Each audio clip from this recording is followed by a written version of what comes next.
देखिए कि राहुल गांधी ने कहा था नरेंद्र सरेंद्र जी के बाद बीजेपी ने पलटवार करते हुए राहुल गांधी को एजेंट कहा था, पाकिस्तानी एजेंट, तो देखिए नरेंद्र सरेंद्र को आपने भी ट्वीट किया था। देखो, ये राहुल गांधी जी ने जो कहा है वो क्या आर्मी के बारे में नहीं कहा है, देश के फौज के बारे में नहीं कहा है, या देश के प्रधानमंत्री के बारे में भी नहीं कहा होगा, ना राष्ट्रपति के बारे में कहा है। आप जो घर घर में सिंदूर बांटने जा रहे हो, कौन सा पराक्रम आपने किया है भाई? पराक्रम तो आर्मी ने किया है। आपके घर के दरवाजे के बाहर सिंदूर का पेड़ लगा दिया आपने। तो आप ये राजनीतिक फायदा लेने का काम जो आप कर रहे हो, तो आपको जवाब तो देना पड़ेगा। आपने जिस ढंग से प्रेसिडेंट ट्रंप के दबाव में आकर युद्ध विराम किया है, देश को पूछा था आपने, पार्लियामेंट को पूछा था आपने? हमारी फौज आगे निकल चुकी है, पीओके लेने की बात चल रही है। आपके डिफेंस मिनिस्टर बोल रहे पीओके अभी 2 दिन में आ जाएगा, और आपने प्रेसिडेंट ट्रंप के दबाव में आकर आप झुक गए। आप झुक गए। हिंदुस्तान कभी इस प्रकार से झुका नहीं था, आप झुक गए। तो आपको क्या कहेंगे? देश की लीडरशिप अगर इस प्रकार से झुक गई है किसी के सामने, तो उसे सरेंडर होना ही बोलते हैं। अब ये हम नहीं बोल रहे, अब पुतिन ने भी कहा है। तो पुतिन पाकिस्तान का एजेंट है क्या? अब मेरे पास वो खबर है, पुतिन ने भी कहा है ना कि आप देखिए, रशिया के अखबार देखिए, गार्डियन देखिए, प्रेसिडेंट ट्रंप और पुतिन में जो चर्चा हुई है उसमें प्रेसिडेंट ट्रंप उनको कहता है पुतिन को, मैंने वार रुकवा दी, और पुतिन उसकी पुष्टि करता है कि प्रेसिडेंट ट्रंप ने वार रुकवा दी। तो आप पुतिन को बोलिए पाकिस्तान का एजेंट है। आपने पूरे विश्व में हमारे प्रतिनिधि मंडल भेजे, उसका हमने स्वागत किया, हमारे भी एक प्रतिनिधि उसमें थे। लेकिन क्या हो गया आपने देखा? पाकिस्तान को आर्थिक दृष्टया सक्षम बनाने के लिए ऐसे ऐसे देश आगे आए हैं जिसके बारे में हिंदुस्तान की विदेश नीति बनाने वाले ने सोचना चाहिए। पाकिस्तान को IMF हो, जो एशियन डेवलपमेंट बैंक है, $800 मिलियन दिया पाकिस्तान को, और वो बैंक के प्रेसिडेंट 2 दिन पहले मोदी जी को मिलकर गए थे, और मोदी जी ने उनको कहा था कि अगर पाकिस्तान को आप इस प्रकार से पैसा दोगे तो पाकिस्तान उसका इस्तेमाल टेररिज्म के लिए करेगा। उसके बावजूद, विश्व गुरु कहने के बावजूद, पाकिस्तान को ADB बैंक ने $800 मिलियन दे दिया है। IMF ने पाकिस्तान को लोन दिया है। अमेरिका में पाकिस्तान का स्वागत हो रहा है। बिलावल भुट्टो जो है वो यूनाइटेड नेशन में हमारे खिलाफ भाषण दे रहा है। हमारा डेलीगेशन 27 मई को कुवैत गया। हमारा डेलीगेशन 27 मई को कुवैत में चला गया, और 28 मई को कुवैत ने पाकिस्तान के वीजा पर जो बैन लगाया था 19 साल से, वो हटा दिया। यह हमारी उपलब्धि। तो सवाल तो देश की जनता पूछेगी, सांसद पूछेंगे, नेता पूछेंगे। तो आपको डर क्यों लगता है? जवाब दीजिए। आपको सिंदूर का पेड़ लगाने से अच्छा है आप हम सबको बुलाइए, ऑल पार्टी के नेताओं को, और जो सवाल हमारे मन में है उसका जवाब दीजिए। उसी को तो डेमोक्रेसी कहते हैं ना। प्रधानमंत्री सवालों से भाग जाएंगे, और हम अगर कुछ सवाल या जवाब करेंगे तो आप हमको देशद्रोही कहेंगे। लेकिन विश्व में भारत की किरकिरी हो रही है। G7 में हिंदुस्तान को नहीं बुलाया, क्यों नहीं बुलाया? उसका जवाब मोदी जी दे सकते हैं, और मोदी जी भी नहीं जाना चाहते उधर, इसलिए कि वहां ट्रंप है। अगर ट्रंप ने मोदी जी के सामने बोल दिया, अगर ट्रंप ने मोदी जी के सामने ही मंच से बोल दिया कि मैंने वॉर रुकवाई है, तो क्या मोदी मंच पर खड़े होकर ट्रंप का मुंह दबाएंगे? नहीं नहीं नहीं नहीं, ऐसा नहीं हुआ, हिम्मत है? अगर हिम्मत नहीं है तो ऐसी लीडरशिप को सरेंडर हुआ ऐसे ही बोला जाता है। बोलिए सर, वही हम Elon Musk versus Donald Trump चल रहे हैं सर, लगातार एक दूसरे में और दोस्ती टूट गई लग रहा है। अभी देखो, अमेरिका की जो हमारे विदेश नीति से उसका कोई संबंध नहीं है, देश से संबंध है। हम देखेंगे गौतम अडानी और मोदी की दोस्ती कब टूटती है। एलन मस्क एक होशियार आदमी है, पॉलिटिशियन है, इंटेलिजेंट आदमी है, सिर्फ पैसा नहीं कमा रहा है और भी कुछ अच्छा काम कर रहा है। वही यूनिटी की बात की यूनिटी अच्छी बात है। राष्ट्र परिषद पाकिस्तान को अध्यक्ष और उपाध्यक्ष पद की दी गई है। मैंने तो ये तो कहा ना, विदेश नीति काफी मैंने मैंने कहा है कि यूनाइटेड नेशन का जो टेररिज्म के खिलाफ जो एक कमेटी है, उसका वाइस प्रेसिडेंट अमेरिका को बनाए। जिस पाकिस्तान को हम बार बार ये मांग करें कि टेररिस्ट कंट्री है, उसके ऊपर बैन डालो, सैंक्शन कर लीजिए, उसको ही अगर यूनाइटेड नेशन एक जो कमेटी है टेररिज्म के खिलाफ बनाई हुई, उसका वाइस प्रेसिडेंट बना देते हैं, तो भारत की विदेश नीति मुझे लगता है 10 साल में पूरी तरह से फेल नहीं, उद्ध्वस्त हो गई है। कोई आपकी आवाज नहीं सुन रहा है। सबसे पहले जयशंकर को इस्तीफा देना चाहिए, इस्तीफा लेना चाहिए। क्या ये जयशंकर को भी भेजेंगे उधर यूनाइटेड नेशन के कंपाउंड में सिंदूर का पेड़ लगाने के लिए? जाओ जयशंकर, बहुत अच्छा काम हुआ है, यूएस जाओ, यूनाइटेड नेशन के प्रांगण में सिंदूर का पेड़ लगाकर आइए। हाँ, यही हमारी हैसियत है। तो भारत को क्या दबाव के अंदर ये राजनीति करनी पड़ रही है? भारत पूरी तरह से भारत को दबाव में लाकर एक महान भारत को, हिंदुस्तान को कमजोर करने की कोशिश पूरे विश्व में चल रही है। उसके लिए ये सरकार जिम्मेदार है। राहुल जी ने जो कहा है सरेंडर वाली बात, ये झूठ नहीं है।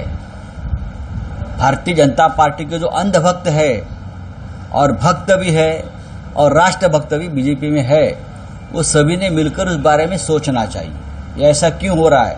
अगर आप असली देशभक्त है तो पूरे विश्व में हिंदुस्तान की किरकिरी क्यों हो रही है, उस बारे में भक्त, अंधभक्त और देशभक्त तीनों ने मिलकर सोचना चाहिए। बोले आपका क्या है? लोकसभा में मोदी जी करीबन 80 से ज्यादा इंटरव्यू देते हैं, अपने जो विदेश मंत्री है बाहर का मजा करते, लेकिन अपने देश में कोई इंटरव्यू नहीं दे रहा है। वो अपने देश से डरते हैं। ये लोग अपने देश में ही डरते हैं, जनता से डरते हैं, इस देश के लोकतंत्र से डरते हैं। ये लोग, ये डरपोक लोग हैं। आइए ना, मैंने कहा ना, जो बातें हमने अभी सामने रखी है पाकिस्तान के बारे में, रशिया के बारे में, प्रेसिडेंट ट्रंप के बारे में, हम सबको बुलाइए, मोदी जी को। नहीं तो मोदी जी को हम बुलाएंगे, हम चाय पिलाएंगे मोदी जी को, हम चाय पिलाएंगे मोदी जी को। हमको बुलाइए, हम बात करेंगे आपसे। बोला जागतिक स्तरावर डोनाल्ड ट्रम्प आणि एलन मस्क ही युती तुटत असताना महाराष्ट्रात मात्र शिवसेना, मनसे, पर्यायानं उद्धव ठाकरे, राज ठाकरे ही युती कधी होणार याबद्दल नेते फक्त सकारात्मक प्रतिक्रिया देत आहेत. खाली कार्यकर्त्यांचं मनोमिलन व्हायला सुरुवात झाली आहे. याआधी आपण म्हटलं तर कल्याणमध्ये दोन्ही पक्षांचे कार्यकर्ते एकत्र आले, त्यांनी आंदोलन केलं. काल नाशिकमध्ये मनसेच्या कार्यालयाच्या उद्घाटनाला शिवसेना युबीटीचेही पदाधिकारी उपस्थित राहिले. तर कार्यकर्ते खाली मनोमिलन करतायत, नेते फक्त सकारात्मक आहेत. मग आम्ही सकारात्मक आहोत म्हणून खाली कार्यकर्त्यांचं मनोमिलन सुरू आहे ना. तुम्ही एक समजून कसं घेत नाही? आपण फार मोठे पत्रकार आहात सगळे लोक, आपल्याला महाराष्ट्राचं राजकारण चांगलं माहिती आहे. नेत्यांनी सकारात्मक भूमिका घेतल्यामुळेच कार्यकर्त्यांचं मनोबल वाढलेलं आहे. आम्ही सकारात्मक आहोत, माननीय राज ठाकरे सकारात्मक आहेत, त्यांचे सहकारी सकारात्मक आहेत, माननीय उद्धव ठाकरे साहेब सकारात्मक आहेत. आम्ही त्यांचे सगळे सहकारी या विषयावर अत्यंत सकारात्मक असल्यामुळे त्याचा परिणाम जमिनीवरच्या दोन्ही पक्षाच्या कार्यकर्त्यात झाला असेल तर त्याच्यामध्ये चिंतेचं कारण काय? तुम्ही स्वागत केलं पाहिजे त्याचं ना. चिंतेचं कारण नाहीये, पण कसं आहे की पहिला फोन किंवा पहिला संवाद कोण करणार हा मुद्दा आहे. कारण काल मला असं- अमित ठाकरे असं म्हणाले अहो, मला की असं- दोन भाऊ एकमेकांशी बोलतील. राज ठाकरेंचा नंबर उद्धव ठाकरेंकडे आहे. आदित्य ठाकरेंनी राज ठाकरेंना फोन करावा. तर आता मुद्दा काय फक्त माझा असा- अहंकार किंवा इगोचा राहिला आहे? बघा, ही जी मुलं आहेत सगळी त्यांच्या जन्माच्या आधीपासून हे दोन भाऊ आहेत ना. मी त्या दोघांनाही पाहिलंय आणि जाहीरपणे तर आता मी 10 मिनिटांनी राज ठाकरे यांना फोन करतोय किंवा 10 मिनिटांनी मी उद्धव ठाकरेंना फोन करतोय असं काय सोशल मीडियावर सांगून तर कोणी एकमेकांना फोन करत नाही. काय सांगावं, फोन झाले सुद्धा असतील. तेच विचारायचं, फोन झाले अरे, आहेत पण का? काय तुम्हाला बघा, मी वारंवार म्हणालो तुम्हाला फळ दिसले असे कारण आहे ना. ज्याला तुम्ही फ्रुटफुल टॉक म्हणता बरं का, तुम्हाला फळ दिसेल ना. तुम्हाला फळ झाडावरती यायला आधी बी लावावं लागतं, मग पाणी घालावं लागतं, मग रोपटं वाढवावं लागतं, मग फांद्या येतात. अशा अनेक प्रक्रियातून फळ येतं. त्या प्रक्रियेला सुरुवात झालेली आहे आणि मला पूर्ण खात्री आहे की काही दिवसांनी तुम्ही म्हणाल खूपच झाडाला फळं आली आहे, तर एवढी लवकर फळं आली कशी? फळं येतील ना, फळं येतील. त्यामुळे अमित ठाकरेंनी तुम्हाला शिवतीर्थ कॅफेटेरियाचंही आमंत्रण दिलं आहे की जसं पुस्तक पाठवलं जाऊ शकतं तर संजय राऊत स्वतः का नाही येत तिचा प्रस्ताव आहे. बघा, असं आहे की अमित ठाकरे यांना मी त्यांच्या जन्मापासून पाहिलेलं आहे. गोड मुलगा आहे. जसं आमचा आदित्य आहे तसा अमित आहे आणि त्याची विधानही फार गोड आहेत. त्याच्या मनामध्ये जी भावना आहे त्या भावनेचं मी त्याचा काका म्हणून स्वागत करतो आणि फार छान ते त्यांची हल्ली विधानं फार चांगली आहेत. आदित्यचं भूमिका फार उत्तम आहे. आता तुम्हाला मनोमिलन म्हणजे अजून काय मनोमिलन हवं आहे? मग होईल ना. मी कॅफेमध्ये नाही, मी घरी जाईन. आमच्यासाठी ते कॅफे नाहीये, आमच्यासाठी ते दुसरं घरच आहे ना. नाही, पण राऊत साहेब, एक आहे की त्यात जे म्हटलं जात आहे की तुम्ही असं म्हटलं किंवा उद्धव ठाकरेंनी मध्यंतरी असं म्हटलं की भाजप आणि शिंदे यांच्याशी जर राज ठाकरे बोलत असतील तर मग कसं काय होणार?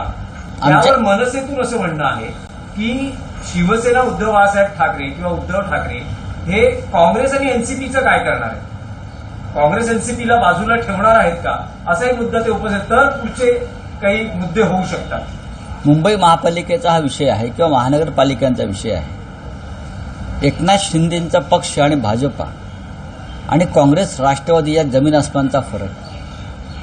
काँग्रेस आणि राष्ट्रवादी महाराष्ट्राचे शत्रू नाही आहेत.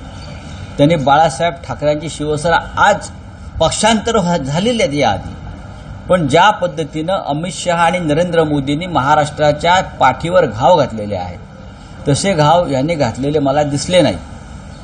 हे माननीय राजसाहेब सुद्धा मान्य करतील. त्याच्यामुळे ह्याच्यावरती भविष्यामध्ये एका टेबलावरती चर्चा होऊ शकते.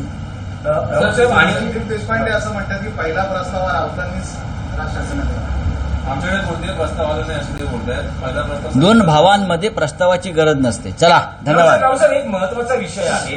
काल सुप्रिया सुळेंची पत्रकार परिषद झाली, त्यात त्यांनी असं म्हटलेलं आहे की सर्वपक्षीय खासदार हे विदेश दौऱ्यावर भारताची बाजू मांडण्यासाठी गेले असताना अधिवेशनाची मागणी करणं कितपत, म्हणजे घाईघाईनं अधिवेशनाची मागणी करणं कितपत योग्य आहे, आणि मी स्वतः परदेशात होते या शिष्टमंडळात, त्यामुळे मी स्वाक्षरी करू बरोबर, मीही शकतो. शरद तेच पवारांचंही तेच म्हणणं आहे की पहिला देश आहे आणि त्यानंतर बाकीचे मुद्दे. तर अधिवेशन मागणी करणं म्हणजे आम्ही नसताना मागणी करणं कितपत योग्य आणि त्यामुळे आपण त्यावर स्वाक्षरी करू शकतो. बघा, सुप्रियाताईची भूमिका जी आहे ती मी बोललो की त्या परदेश दौऱ्यावर असल्यामुळे त्यांची सही होऊ शकली नाही, पण सातत्याने त्या सुद्धा या विषयावरती एक भूमिका व्यक्त करतायत. शरद पवार साहेब एक भूमिका व्यक्त करतायत. आता आमचेही जे खासदार होते ज्यांनी सह्या केलेल्या आहेत त्या सगळ्याच पक्षाचे खासदार डेलिगेशनमध्ये होते ना, तरी त्यांच्या पक्षाच्या प्रमुखांनी सही केली आहे किंवा खासदारांनी सही केलेली आहे.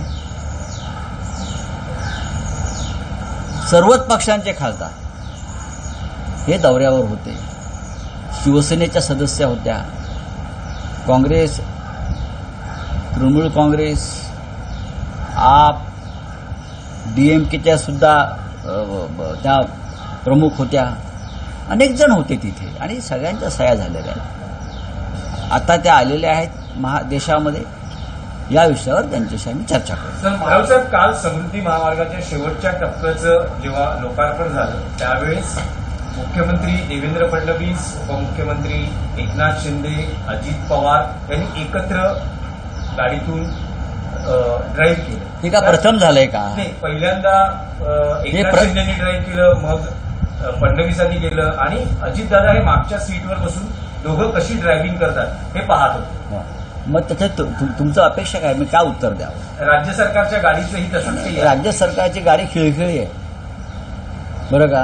हे एकनाथ शिंदे तर गाडीवर बसले असतील तर गाडीला अपघात करून दरवाजाकडून मी कसा उडी मारेन हे ते बघतील.